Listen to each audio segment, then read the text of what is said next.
Hey, yo, it's the Building Downtown. You can follow us on social media at the Billion DT. You can follow and subscribe to the show on iTunes, Spotify, YouTube, TalkShoe, wherever you get your podcasts from. I'm your host, Jason Kelly. You can follow me at JKellyMMA. Follow my co-host, Kirill Kasatskiy, at Kirill Raps. And you can follow our other co-host, Amy, who's not here today, at Ames Bell. So we're up against the clock today, so we're going to get right into it. We have a special guest here, a guy that I've been listening to for a very long time for the Canadian hip-hop scene. My man Krill's getting open for this guy on June 11th at Ox Nightclub in Guelph, Ontario, 12 Wyndham Road. Make sure you get there. Make sure you see this shit. I was there like a month ago for the Robbie G concert where Krill opened. It was dope as fuck. And this man is headlining it. Evil as Ebenezer. How's it going, my man? How's it going, guys? It's going really good over here. Thanks for having me on the show. Don't worry about the time.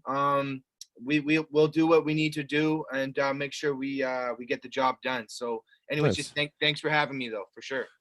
Thanks for the time, man. So yeah, I know you've been doing this now for about 20 years. And I know talking to your manager, Jeremy, he said it's been about 2.5 years since you've done it, but 20 years in, that 20-year period, quite a bit of shit has changed in music. Do you remember your first project, your first live performances? Do you remember all that shit? Yeah, of course. They haunt me in my dreams every night. So, Yeah. I'm trying to think now. 20 years. Let's think of that. So 2002. In 2002, exactly 20 years ago, I was working on my first album.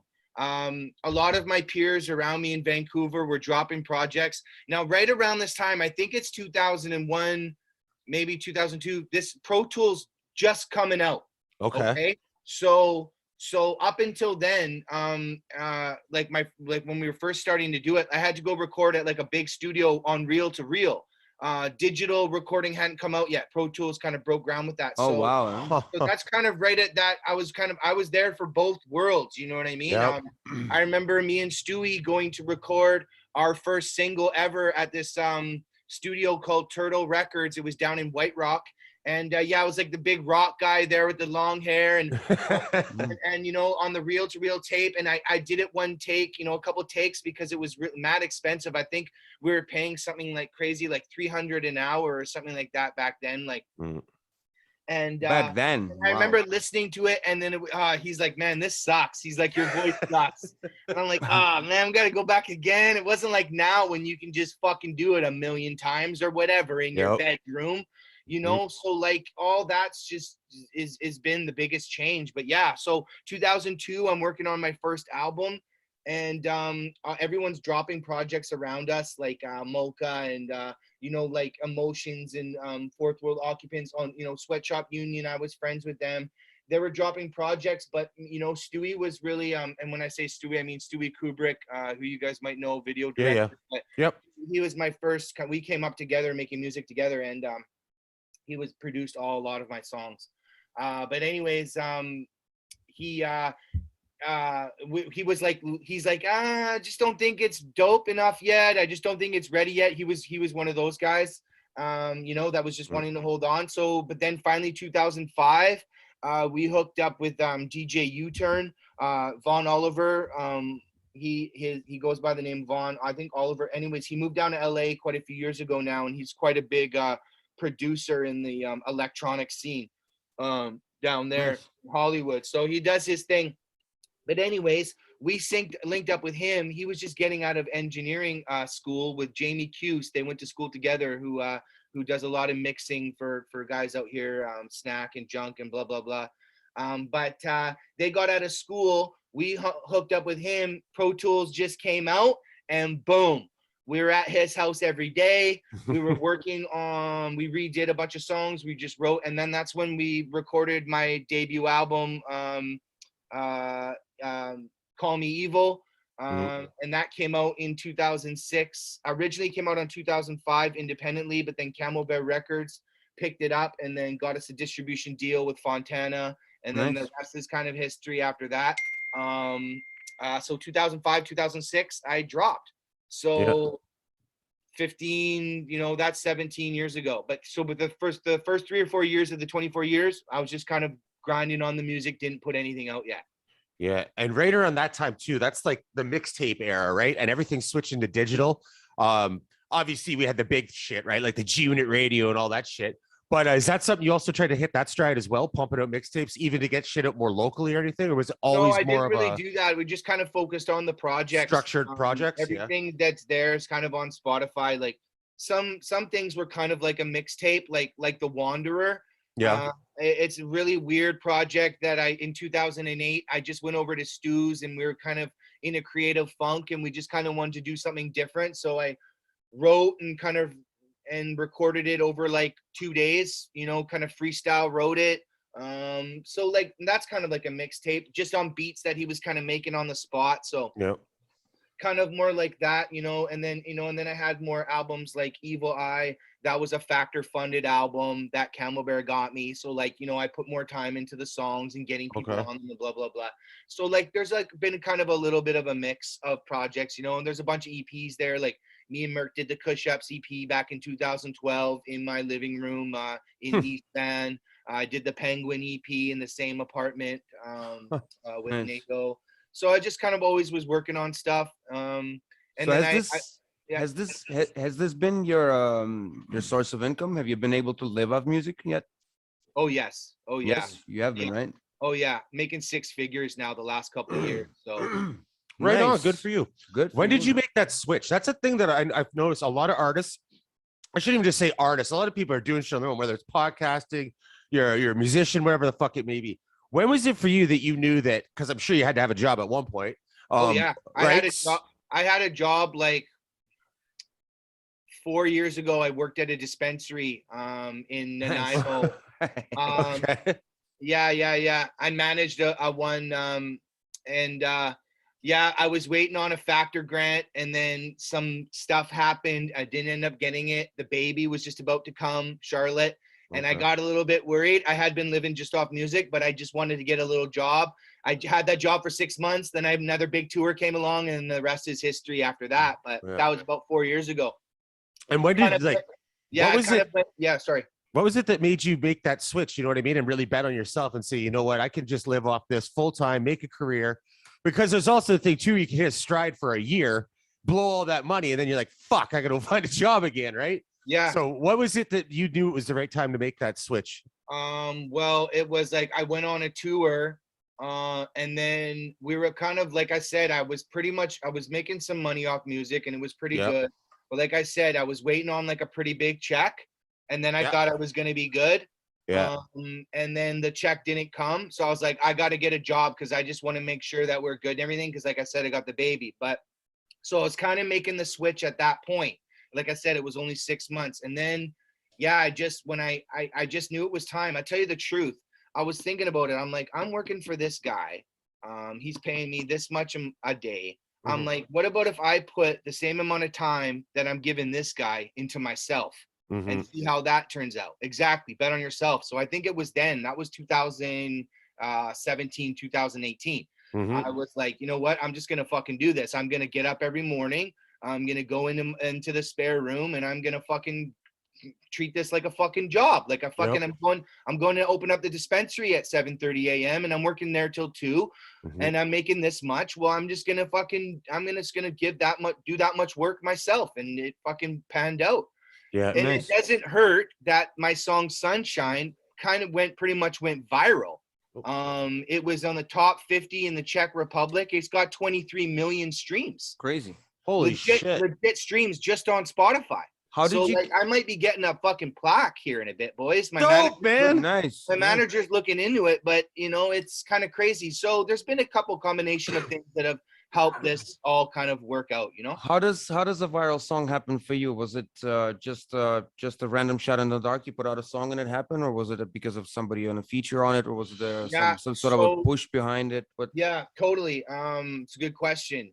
I got hit up by a music supervisor for a movie called Moto 6. It's a motocross movie documentary. Then the song got into that movie, and then the motocross culture, which is really big, dirt biking, all that kind of shit around the world.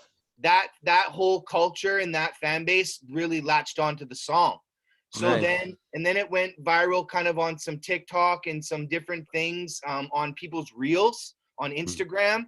And it kind of had a resurgence 3 months ago, and it was getting in November and December, it was getting over 2 million streams a month for those couple Holy months. shit. That's sick. Yeah. So it was the movie that gave you the exposure to that Yes. sort of a niche fan base, right? And just took off with the song. Nice. Yeah, 100%. That's exactly what it was. So those things kind of they happen, right? And Yeah. I haven't gotten a lot of breaks in my career, but that was one. Sorry, I missed that moment. How did the movie happen? Was it a friend of yours, or is it just No, just the guy just came across the song, I guess, somehow on a streaming platform or whatever. Oh, so he was putting the movie together, came across your song. Yeah, and he's the was like, "This is it?" director. He was the Oh, director of the okay, movie, or okay. he was a producer. He was someone that, yeah. Or do you pay attention to analytics? Obviously that one, because it's a big one, but do you pay attention, or do you have somebody hired that pays attention on shit for you? Oh, I pay attention to everything. I'm very business minded with this Yeah. whole thing. Me and Jeremy work together. I'm you have to be, when I made that switch, I made that switch to that too. Like, this is a music business. And Yeah. I approached it that way. You know what I mean? So, there's a gift, there's a curse with that too, with art and trying to figure that balance out, and things want things to be genuine and you want things to be real, but you also have to fucking plan a lot and fucking execute your shit. So since Jeremy started helping me in 2018, around that time, man, things have really helped me out too. He's really been a big, huge part of my success, and helping me get 400,000 monthly listeners on Spotify. I mean, Nice. you would have told me that 4 or 5 years ago, man, I wouldn't have believed you. You know what I mean? So it's all totally doable, right? We kind of just been sticking to it, right? So back to sort of analytics. Now that you're saying you're getting like 400,000 a month, right? I'm assuming a lot of that would be from states too, right? Have you tried to cross over there, tour there, to push anything there? Yeah, for sure.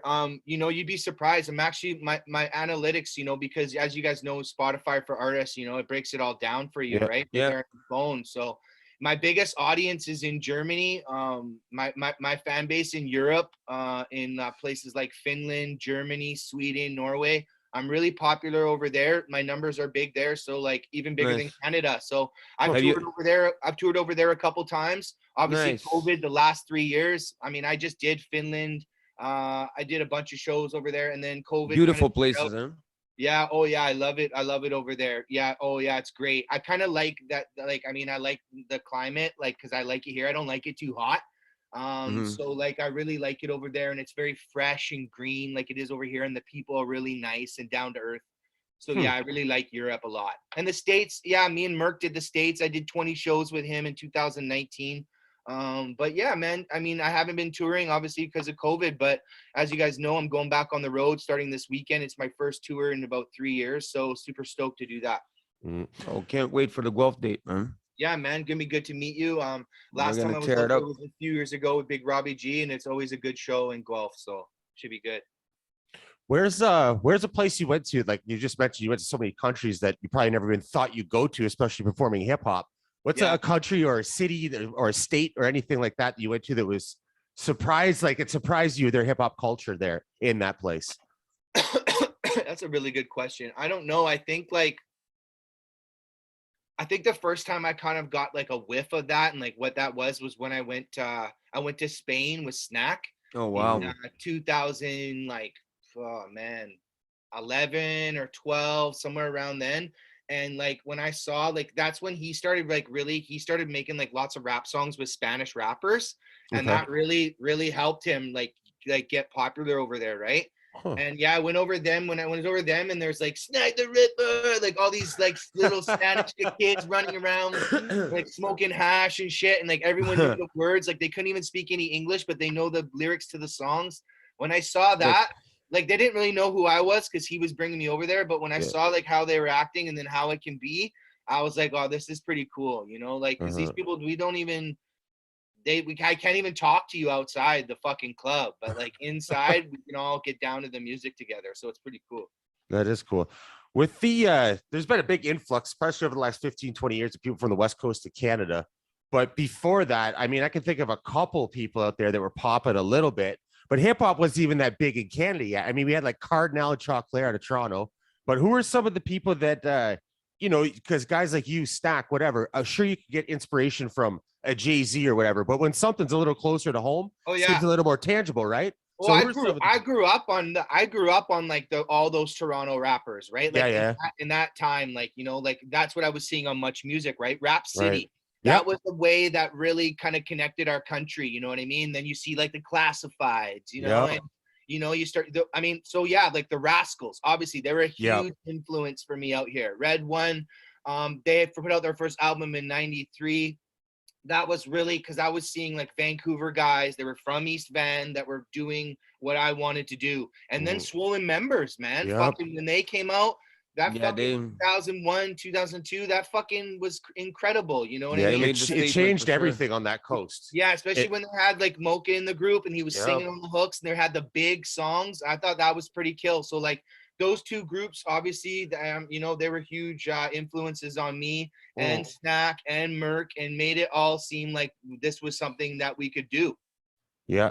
And you guys got a dope battle rap scene out there too. Are you into that at all? Maybe not competing, but do you keep an eye on it? Are you a fan of it at all? I mean, I haven't seen much lately because I don't think COVID, there's been that many events, but no, I follow like pretty closely, especially in the last years, like, you know, KOTD and stuff like that. Merk is like, you know, a huge fan and always is showing me videos. like till 5 a.m. when I just want to go to bed. And he's like, "Have you seen this battle?" And I'm like, "Fuck, I've been watching like 8 hours, man." Like, just like, fuck, I just want to go to bed, man. But like, yeah, no, seriously, I do really like it. But yeah, no, I mean, and then when I first came out, like, you know, when I was first doing my stuff back in the early 2000s, I was going into battles and shit. Because that was the only way to rap back then. I mean, no one's gonna give you a show. I mean, there was like an open mic or there was a battle, and then that was your chance to do it, right? So yeah. Holy shit. So in the 20 years now, I mean, we're gonna get into this tour you're on now here, but what are some of the things you've seen change so much in not so much recording music, because we kind of touched on that. And I mean, it's not like you were around in the 80s, so shit has changed that drastically, right? But even live performances, setting up tours, and especially even more so now after this pandemic. I mean, you got shit like VERZUZ that came out that changed a lot of things. How people can just sit at home and watch a fucking concert. So go ahead. Sorry, what were you gonna say? So that's kind of cool that you say that, because like out of situations like that, things grow. Things are born. Like that whole VERZUZ thing. Like, would that have ever been developed or ever came out, or would everyone ever got to enjoy that if there was no fucking pandemic? You know? Highly unlikely. There would be no need for it, right? Yeah. Right. There'd be no need for it. But that's what I'm saying. But that's what's cool, that things like that, you know, were that came out. You know what I mean? So there's some really cool ones that I enjoyed watching, right? But yeah, I don't know, like just what is it nowadays? Well, I mean, fuck, it's all digital now. And when everyone thought that, they didn't think that was really going to be like how it is. Well, fuck, it is, right? It's all there. It's all at your fingertips. Have you streamed any of your shows yet? Have you tried any other direction? No, but I kind of did like a talk show kind of like show during the pandemic called the Evil E Show. And I did that on my Facebook. I streamed it just, you know, for free. But that was something that we were going to like actually start developing. We had a spot and we were going to get going. I was just kind of slow to it because I had other things I wanted to do. And then all of a sudden this tour came out. So like, it is something that we are going to do though. You know, maybe in the fall or something like that. Like I might do a concert and stream it, or one or two. So we're going to figure it out, but I haven't done it yet. No. If there's a Canadian VERZUZ, who would you want to line up against? Oh, who would I line up against? Yeah, you can even pick a few people, because I'm sure there's some you'd like to do on a friendly tip and then some on a competitive tip. I don't know, man. Like there's like, I don't know. Like I think of like guys like out here on the West Coast. And like I know there's like so many rappers and there's other people doing it, you know, like so many guys in Toronto, and I just like don't even really know. But I know that like there's like, I don't know, man. That's a really good question. I mean, Merk, I don't know. Unreal, I don't know. Snack, you know. I'd like to go up against all those guys. I think my songs hold some weight. Merk just had a big one though. No, Snoop posted his song or something like that. Yeah, man. Merk.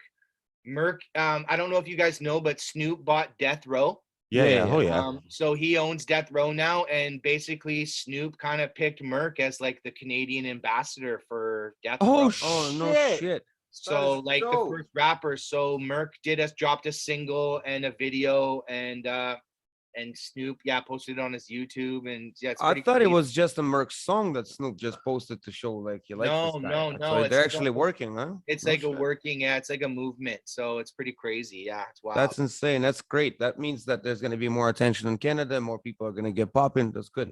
Yeah. Man, Death Row, that's fucking crazy. I grew up on Death Row. So and remember, that's back when there was like record labels, hip hop record labels were almost like gangs, like camps. You had like Rockefeller and fucking Rough Riders and all that shit. Death Row, though, man, that run they had was legendary. Yeah, well, it was the day of the record label, right? So even I was on a record label, like Camel Bear, but there wasn't Death Row, but there was the middleman. And now there is no middleman. We can upload to a DSP. I can go into my DistroKid and have a song on every platform. You know what I mean? That did not exist 10, 15 years ago, 10 years ago. You had to go through a middleman that had those connections. You know what I mean? Yeah. How do you calculate that now? You might actually have the answer to this, because I've wondered this from when you're releasing albums, and I mean, one unit is one unit. And now with the streaming thing, how do you measure how many streams are a unit? Yeah, basically. I don't know. And I'm about to find out. We're about to find out, because I want to see where I'm at with Sunshine. Yeah. Because I'm getting pretty darn close. So we want to see. So I'm gonna find out. And I'll let you know. Cool. Yeah, man. Please do. That'd be I've wondered that before, and I've never got an answer. It's the new age. Yeah, I don't know. Like, totally.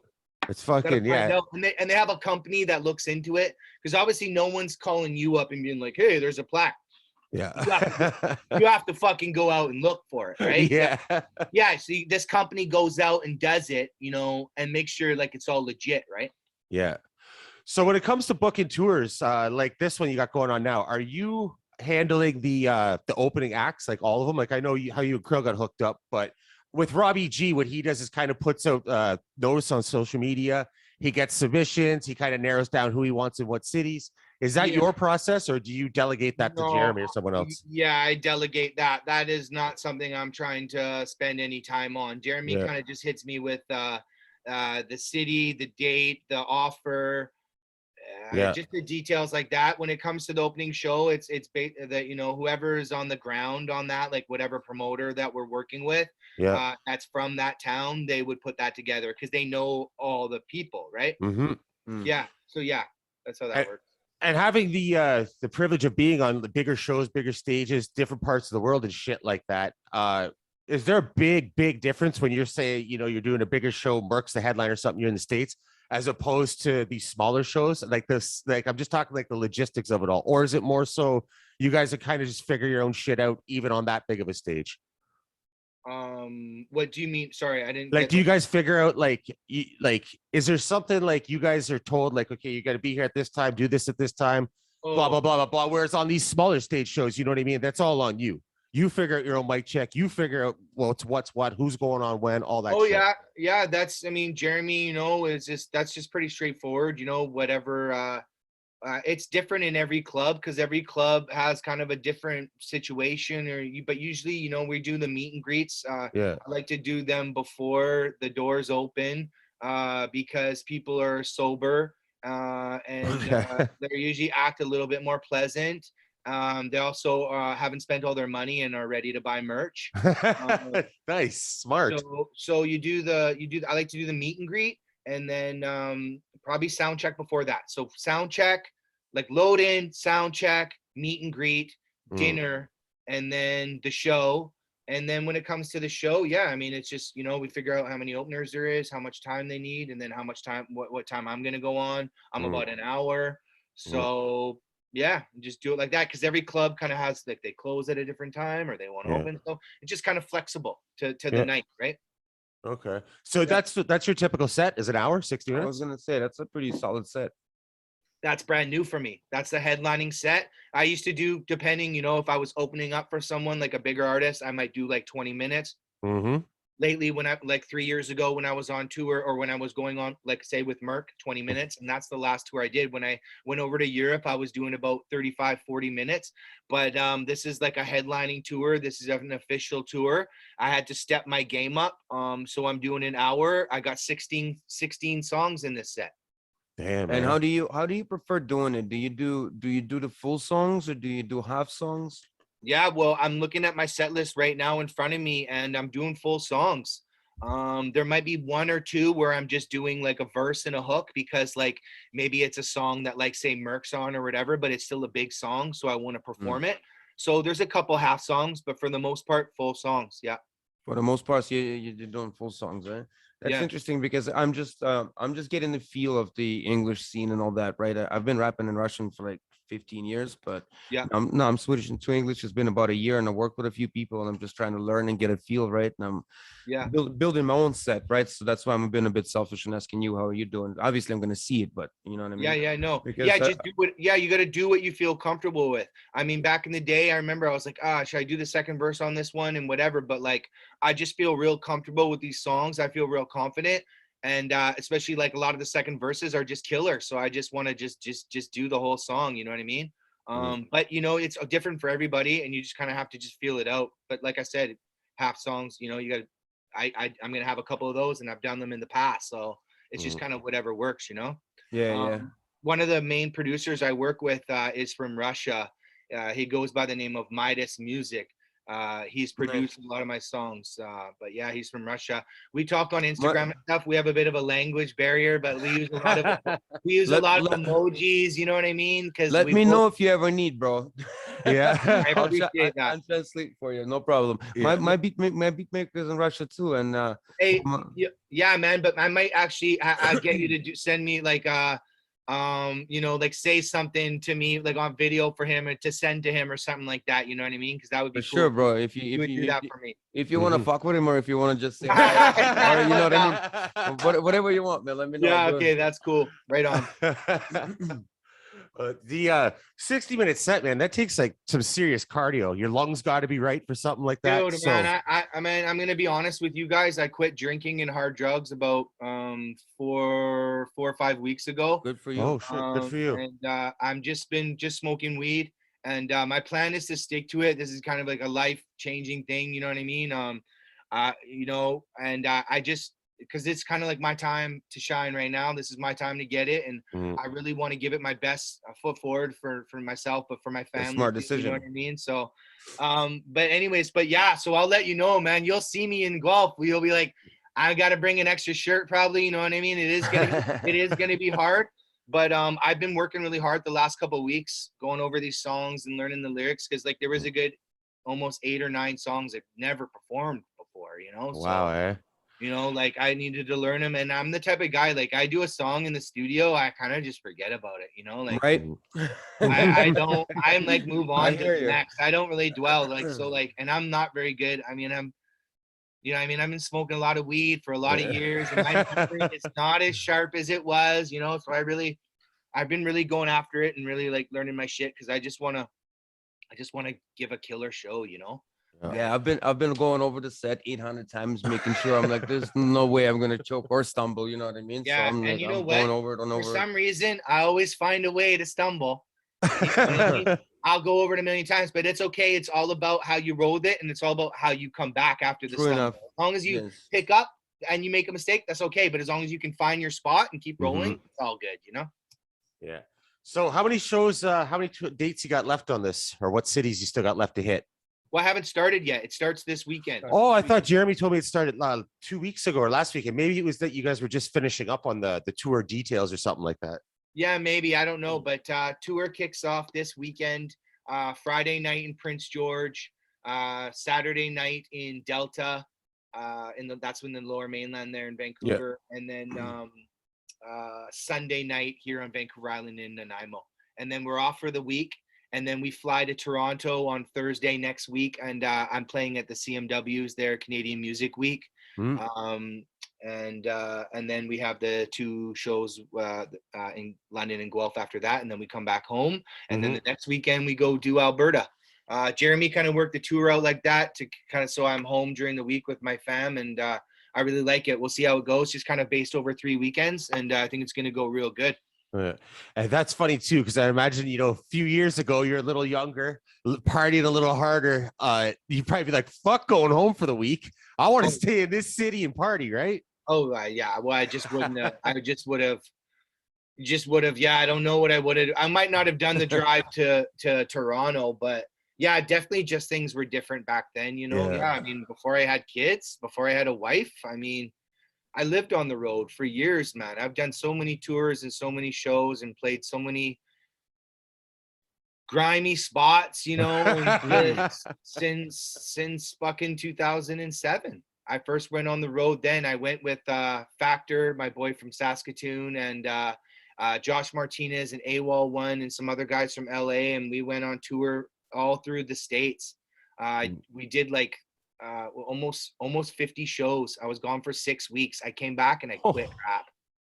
Oh man, that feels. I was like, I'm not fucking exhausting. I got paid $1,000. I'm like, I just paid my rent. I was broke. I was gonna get kicked out of my place. I just broke up with my girlfriend at the time. I quit. I was like, I can't do this. I went and got a job. I'm like, this is horrible, you know. But a couple months later, fucking started working on a new song. Started working on a new album. You know, that's just always been with me.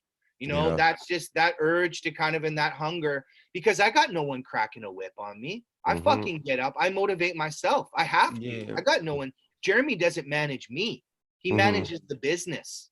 I manage me. I create everything. I got to make the songs. I got to make the videos. I got to write the shit. You know what I mean?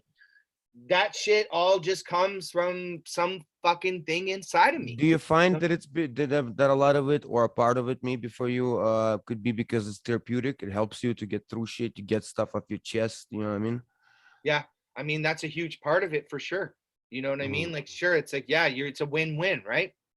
You know, it is, like I said, since I turned on that switch 4 years ago and went into that room and trying to created it, created it like a job. Yeah, it kind of transformed then. But yeah, it's still therapeutic. Of course, I'm getting something out of it. It's fucking, you know, I save a couple $100 a week seeing a therapist. You know what I mean? Yeah. No, I'm talking about the motivation, right? Because sometimes, like you said, it could be fuck rap, and then it's just like something, you know, because there's been times where I didn't rap, didn't record anything, but I always wrote because I just feel like it helped me get through a lot. Oh, no, I know what you mean, bro. No, I never done that. I never just kind of wrote to write. Wrote to write. No, write to wrote. You know what I mean? Not really. No, you know, like, nah. I don't know, man. It's been a while. I wanted to make a song. I heard a beat.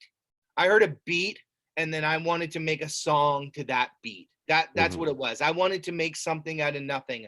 I didn't really just write if I wasn't really working on something. When I got inspired, yeah, sometimes I wrote to some beats on YouTube, but it was always like, you know, found some music, worked with someone, or, you know, something like that. All right, man. Before I let you get out of here, is there anything else you want to touch on? No, man. Just that I'm excited about Guelph and about the 11th, and we're gonna tear this shit up. All right, man. And you let let everyone know where they can find you. Anything else you want to plug? The floor is yours, my man. Well, first of all, just want to say thanks again for having me on the show, guys. But excited about the tour that's upcoming. If you want to check out the tour dates or look into anything about me, just go to evilebenezer.com. Everything is there. Yeah, man, pretty easy to find on the socials and all that. So check me out. Go listen to me on Spotify, and I'll see you when I see you. Yeah, man. Thanks a lot for doing this. Too, bro. Been a fan for a long time, and you know, it's just like how when Kirill told me he was going to be opening for you, we're like, oh, we should get him on the show. It's just as we book guests, you weren't one I ever targeted in on, even though I listened to your music. So when it became a fucking opportunity, I'm glad it worked out, man. This is really fucking cool. That's Thanks, great, brother. guys. Okay, well, shout out to Jeremy too for hooking this up. Yeah, shout out for Jeremy for handing it. And are you guys both going to be at the show? Oh yeah, for sure. Yeah. Okay, absolutely. I'll see you guys in a couple weeks. Can't wait, my man. Looking forward to meeting you, bro. All right, for you, Ebenezer, Kirill Kasatskiy. I'm Jay Kelly. This is the Building Downtown. We out. Peace. Woo!